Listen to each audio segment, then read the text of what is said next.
You won't see a lot of leg locks finished in MMA, but don't confuse that with leg attacks being useless. In a combined 77 bouts, Charles Oliveira and Alexandre Pantoja have just one finish by leg lock between them, but they both use leg entanglements and the threat of leg locks constantly in their fights. First, let's talk about the reap.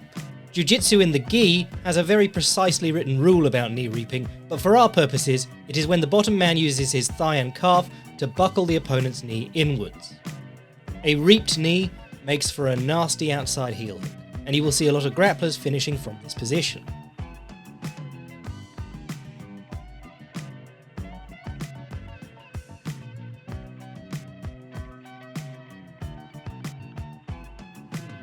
But the important point for us in MMA is that the top man cannot land meaningful strikes when his knee is facing the opposite direction. The direction of the knee and not the reap itself is the most important point. This is enough of a knee reap for Leo Santos to get disqualified in a Brazilian Jiu-Jitsu competition, but he does not successfully buckle Dawson's knee in, and Dawson is able to strike down on him. Pantoja uses the knee reap to escape bad positions in many of his fights. Here, Askar Askarov has Pantoja's head against the fence and feet elevated, a bad spot to get up from.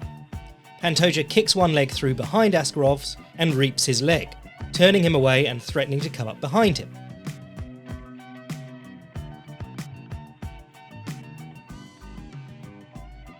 Not only does reaping make it harder for the opponent to strike, it can often result in back exposure. Here Pantoja does the same technique against Ulka Sasaki and ends up on Sasaki's back, where he secures the rear naked choke.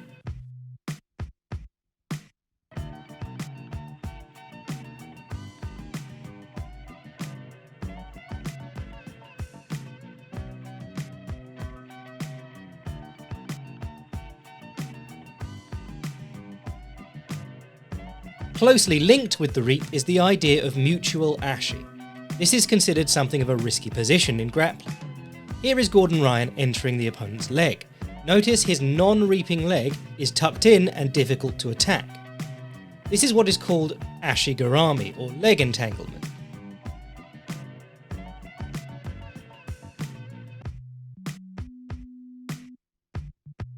Here, Craig Jones attacks the opponent's leg with the reap, but his right leg is on the side of the opponent's body.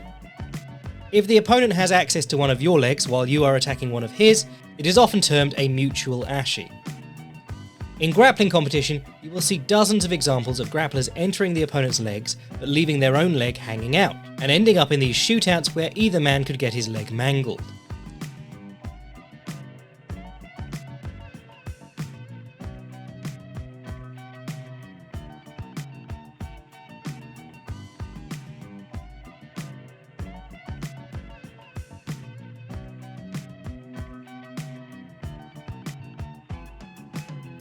It is worth noting that Craig Jones often chooses to enter his opponent's leg with his other leg outside the line of their body, but will invert or move to free his leg and place it behind them.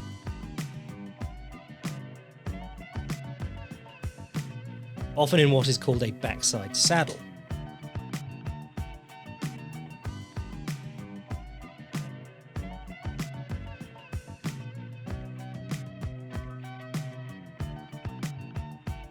Against Rafael Lovato, he opted to have a straight-up shootout, but Craig Jones has never been heel-hooked in competition, and like every rule of thumb in martial arts, understanding them enables you to choose when to ignore them.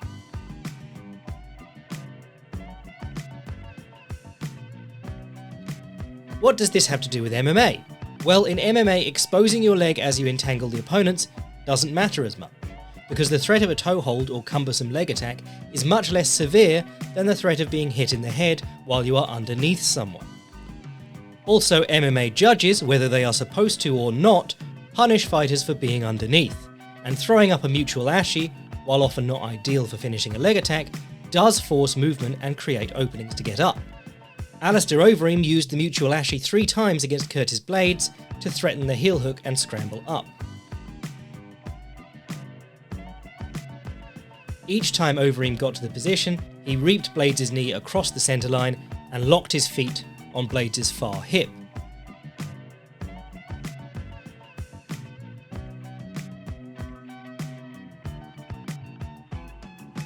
When Pantoja gassed out in the 4th round of his title defence against Brandon Royval, he was stuck underneath Royval, who was swinging for the stoppage.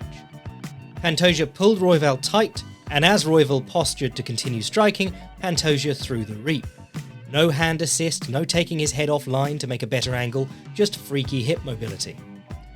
Royval was tangled up and unable to strike decently for 10 or 15 seconds before the bell saved Pantoja, and then the champion stormed out for the 5th round with new life. The reap is just one kind of entanglement. There is also room for discussion of the 50-50 and how it can be used to buckle the opponent's knee inwards or outwards in order to make striking difficult. But that is best saved for another day. All you need to know is that heel hooks may not really work well in MMA, but leg entanglements do. And Alexandre Pantoja is rad.